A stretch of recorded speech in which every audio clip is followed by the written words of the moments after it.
What up, Warlocks? It's Devin the Z-Man from Mtg. We like it at Magic, and you know what? It's been too long since we learned a big, stupid, unfair one-turn kill two-card combo in Standard. So today, let's go to Class.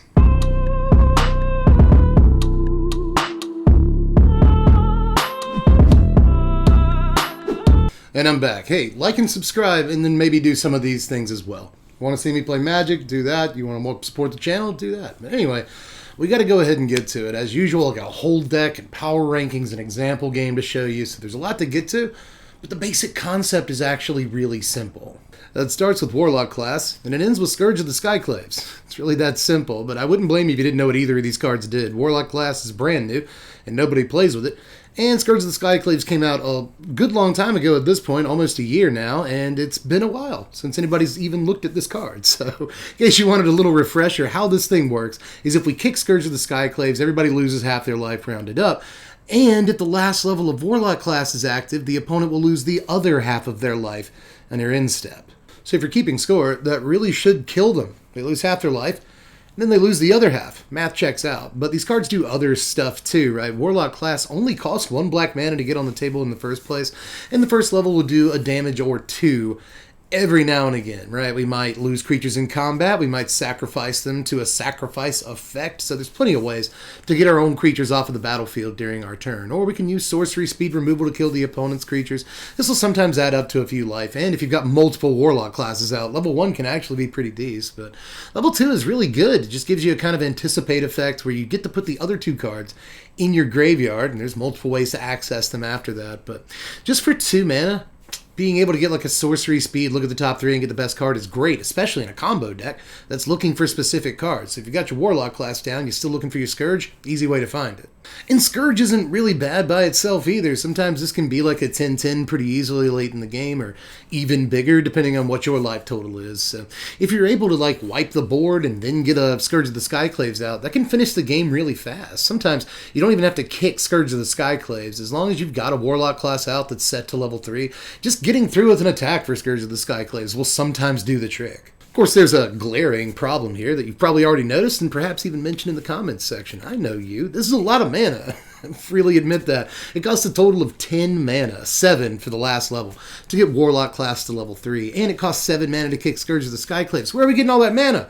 Feels a lot like the Peer into the Abyss combo, right? That was a 2-card, 1-turn kill combo that sucked for the most part. I tried to make that combo work a bunch, but this feels a lot stronger in 2022 Standard, or if you're playing like a rotation-proof kind of deck. This feels a little bit stronger for a few reasons. Scourge of the Skyclave says that when it is cast, if it was kicked, your opponent loses that much life. So your opponent can't just counter the thing like they could with Peer into the Abyss. That happened a lot too. In this case, your opponent has to find a way to get that Warlock Class off the table, and we've already discussed that can be a little bit difficult in a lot of ways, especially when you wait for them to tap out. But in any case, even if they can counter the Scourge of the Skyclaves, you get this effect when it's kicked on the casting of the spell, which means, again, they're going to have a hard time actually doing anything about this effect because counter spells don't work. But again, I feel like this is such an important point that it bears repeating. That's so much mana. So we have to find ways of getting to this ridiculous dollar amount to actually pull this play off. There's 2 ways of doing it. We can ramp, or we can extend the game. And right now, Black actually does both of those things pretty well.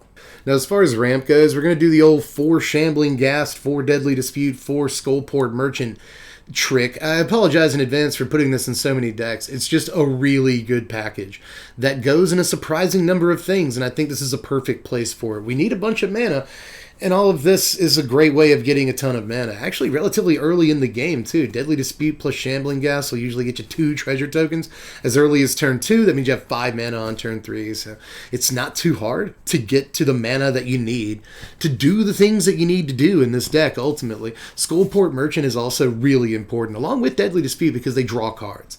So far, we've seen Warlock Class, Deadly Dispute, Skullport Merchant, all of these draw cards in our combo deck that's looking for a 2-card combo. That's really super important. And we've got some other ways of drawing cards here, too, that I'll show you in a minute. So, again, it's a combo deck. It's looking for 2 specific cards. We got to draw some cards, and we've got some really powerful ways of doing it while ramping at the same time. But if we're going to run Deadly Dispute, we need some other creatures to sacrifice to it aside from just Ghast, because what if we don't get Ghast? So let's also run 3 copies of iTwitch. Now, yeah, this is a best of 3 deck, and it does feature a best of 3 sideboard, but some of those slots are taken up by some lessons. We've got to leverage the fact that we have iTwitch in our deck. This is a great thing to sacrifice to a Deadly Dispute. You effectively get 3 cards off of it, but it can also chump block really well, which is something that we need. It especially plays pretty well against Elite Spellbinder, which we see an awful lot. Yeah, the Elite Spellbinder will take a card away for a couple of turns, but we can block the Spellbinder with an iTwitch, kill the Elite Spellbinder, and get a card. So it really doesn't get enough credit for being awesome against Elite Spellbinder, is all I'm saying. But it's just a good card all around that serves as a great chump blocker in a lot of different situations. So this helps extend the game a little bit, and it'll get us some cards. Sometimes it'll get us an Environmental Sciences, because we really need land drops in this deck, and sometimes we need to gain the life too. But there's plenty of other things this can fetch, and it actually gives us an interesting dimension to the deck. We can play like a Mascot Exhibition and finish the game that way, if we can't get our combos. So I think this gives us some depth that we wouldn't have if we didn't play this card. So iTwitch is good for a whole lot of reasons, and I think it's worth its slots. Now, we also need to prolong the game a bit, so we are playing some removal in here. 2 copies of Bloodchief's Thirst to take out small creatures and planeswalkers. That's very important. But we've also got a copy of Inscription of Ruin, just a single copy. It does a few things for us. This can't put the Scourge of the Skyclaves back in our hand from our graveyard, but there's plenty of reasons why we might want to put it back onto the table from the graveyard. It might be huge in that situation. Maybe we've just hit a sweeper, controlled the board state, and then Inscription's great against it, or with it, but it also can kill small creatures, or medium-sized creatures even, and get cards out of the opponent's hand. So I think one of Inscription is pretty good here. We've also got a single Hagra Mauling in the deck to take out random targets, and then 2 copies of Poison the Cup. One thing I like about Mauling and Cup is that they can both take out creature lands at instant speed, which is something any deck needs to be equipped to do right now. But the big boy is Blood on the Snow. There's a lot of Blood on the Snow decks in the format right now, aren't there? They're just kind of everywhere. But this is actually one of my favorite Blood on the Snow decks. It plays pretty well against the other Blood on the Snow decks, you see. So that's not bad. It turns out that Blood on the Snow decks tend to be really grindy, value-based decks that have a hard time killing you really quick. They can close the game every now and again, right? But usually what they're trying to do is outvalue you until you pull your hair out. And this kind of deck, pretty good against those, I have found in practice. But aside from that, Blood on the Snow is also pretty good against all the creature decks in the format. If you need to ramp into it to not die, there's ways to do that in the deck as well. This can bring back a Scourge of the Skyclaves after you kill all the creatures, and that tends to be pretty good if your opponent is out of cards or doesn't have removal or whatever. So that seems to often be a way to finish the game if you don't want to combo out. But sometimes this will just bring back an iTwitch, a Shambling Ghast, a Skullport Merchant is a fairly popular option. So this has plenty of stuff to do in the deck, and it can even just destroy all the Planeswalkers.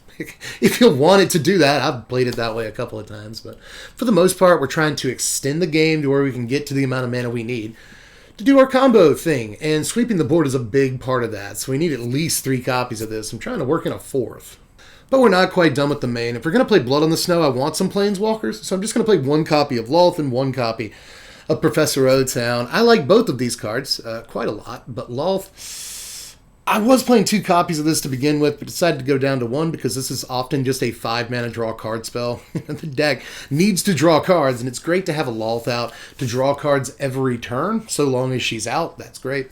But very often you don't necessarily want the spiders that much. They're decent blockers, don't get me wrong, but I find that I'm using the spiders less in this particular mono black build than I have been in the other decks I'm playing Lolth in. So I ended up just cutting it down to 1 copy because very often we just use Lolth to draw cards, but it's still a solid Planeswalker and a great target to get back with blood. Same thing with Professor Onyx. I don't think we need more than 1 copy of this, but we do have plenty of instants and sorceries in the deck to proc this thing's Magecraft and gain a little bit of life back, sometimes even finish a game that way. And this draws cards, Anticipate style effect, just like the Warlock Class level 2. That can be great depending on what we're looking for. And of course, this can kill stuff too. I've hit the ultimate a couple of times to finish games, so this does give us another sort of finisher, which is good dimension, good depth. We need that. But for the most part, the only reason I'm playing these is because they draw cards, and they're good targets to get back with Blood on the Snow, so why not devote a couple of slots to walkers? Oh, by the way, I'm playing 2 copies of Agadeem's Awakening. Somebody on stream the other night was like, man, you play Agadeem's in like every deck now, and I'm like, yeah, why not? You might as well. Like sometimes this will get back an iTwitch, and a Merchant, and a Scourge of the Skyclaves. for a grand total of 6 mana. That's not that hard to get in this deck. That's a way to finish a game right there too. So why not? You know, when you pay 5 mana for this and it gets back a 10/10 Scourge of the Skyclave, you'll be pretty happy you have access to it. So I'm just playing a couple of copies of these, but the actual mana base is 19 Swamps, a Hive of the Eye Tyrant, and some Faceless Havens. Another way of winning the game is just beating them with creature lands. That sometimes happens, you know. You Blood on the Snow, you get a Scourge of the Skyclaves back, and the next turn you hit them with the Skyclaves and a Faceless Haven. It's KO. So, you know. It's good to have creature lands nowadays. One of the best things about creature lands is that they block other creature lands. Faceless Haven can just run up against a Faceless Haven, and sometimes that's the best use for it. But often you don't want your lands to die in this deck, so don't activate your creature lands unless you absolutely have to, because we need our lands. Let's look at the sideboard real quick. Now, as far as the lesson stuff, there's 2 environmental sciences along with 2 mascot exhibitions. I've already talked about these cards, but we've got a Necrotic Fumes in there to take out important permanents. We need that. An Introduction to Prophecy to help draw cards in our combo deck, and to confront the past to get back walkers, and blow away walkers for that matter. Now, the actual sideboard isn't really too complicated. You see it here. We got a few copies of Soul Shatter to take out Goldspan Dragons and Immersturm Predators and other stuff like that. We need the opponent to sacrifice. But we've also got 2 copies of Go Blank against all the various control decks and decks that want to play out of their graveyard and stuff like that. I've been really liking Go Blank. You could sub in Inscription of Ruin if you like it here. We've already got it in the main deck, so I could see doing that, but I like the things that Go Blank does. It gives their opponent no access to anything ever again, and that's actually kind of important a lot of the time. But Feed the Swarm is also in here to take out problem enchantments like classes and such, but this can also take out 2 and 3 drop creatures without too much consequence. We don't mind losing too much life if it gets us to a bigger Scourge of the Skyclaves, depending on what the game state is. Now here are your power rankings. A final score of 67 somehow. I don't know how that happened. I double-checked the power rankings a few times. And I come to the power rankings. I get this question all the time, or I used to at least. How do you do the power rankings? They're kind of just entirely subjective. I play a bunch of games with the deck, and then I'm just like, you know, offense is about a 4. You know, I wish it were more scientific than that. I apologize, but I play a bunch of games, and I'm like, yeah, that number. So 67... I'm not sure if that's a little too high for what this deck is actually doing, but I won a bunch of games in testing with it. I was pleasantly surprised by how good this actually is in the current meta. If you can get to a Blood on the Snow, you can deal with a lot of the aggro decks, and a lot of the other decks that are taking it fairly slow, which is a lot of decks right now, just totally die to this deck. Like, if you get to a certain turn count, it's kind of done. We do have some weak points. We're bad against a lot of the Alrund's Epiphany decks that carry Goldspan Dragons, and they kind of one-turn kill you by chaining Epiphanies together, because they'll often get to Epiphany before we can get to our combos. So that'll happen every now and again, but for the most part, these other Blood on the Snow decks, these, you know, black-white decks, these Naya ramp decks that we keep seeing in the format, even these blue-black control decks, really tend to have some problems against us a lot of the time. I really didn't lose as many matches as I would have assumed when I first put this deck together. And I've built this deck a bunch of different times now. I thought it was green-black with, like, Dina and Plum the Forbidden and stuff, but that was a bad deck. It was a terrible deck. I still think green-black is a possibility. Ali Antrazi the other day played a deck like this on stream, where he was getting, you know, the Scourge of the Skyclaves Warlock Class combo off, but he was playing green-black and playing Bala Ged Recovery to get back his Warlock classes and stuff like that, the Scourge of the Skyclaves. He was playing Binding the Old Gods for a little bit more flexible removal. He was playing Harness Infinity for like a late-game bomb to get back all of his combo pieces. So there were some really interesting things going on in that deck, and I've just been surprised at the number of people I've seen try to make this work who have actually kind of made it work. So I guess I shouldn't be too surprised that this deck actually was better than I assumed it would have been. And to prove how good we are against control, I got an example game for you. Now, I could have brought any of the games against aggro, but we turned to be quite good against aggro most of the time. I wanted to show you that we can actually beat decks that are tuned to beat combo decks. So even against a barrage of counter spells and removal spells and whatnot, we can pull it off.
that is the deck. It looks a little bit different than I thought it would. Actually, very, very different than I thought it would. Like I said, I was just trying to like get niche value with like Witherbloom Apprentice and stuff. It's bad. Don't do it.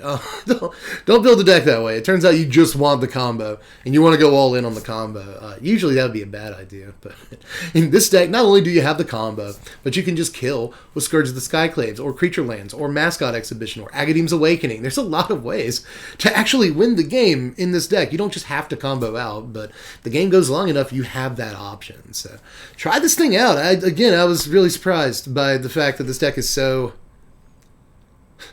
functional. I don't know if that's the right word. I don't know if I'm giving the deck enough credit to just call it functional, but I was sweating pretty hard that it wouldn't be at all. So I'm just amazed this deck did as good as it did. But anyway, try this thing out if you get a chance. Link in the description to TCG Player if you want to put the thing together, so you don't have to like watch the whole video over again. But I'd be happy if you did that.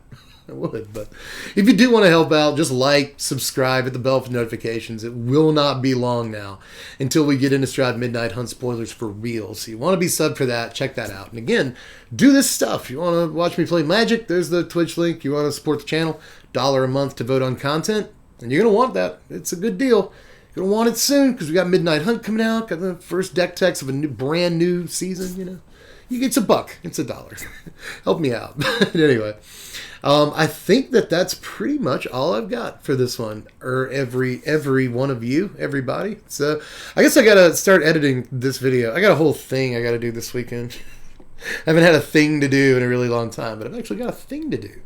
So yeah, I may not see you again until early next week, and I'm sorry about that. But just try this deck out in the interim, and then next time I see you, you can post a comment like, "Hey, I tried out that Warlock Class deck. It's really good."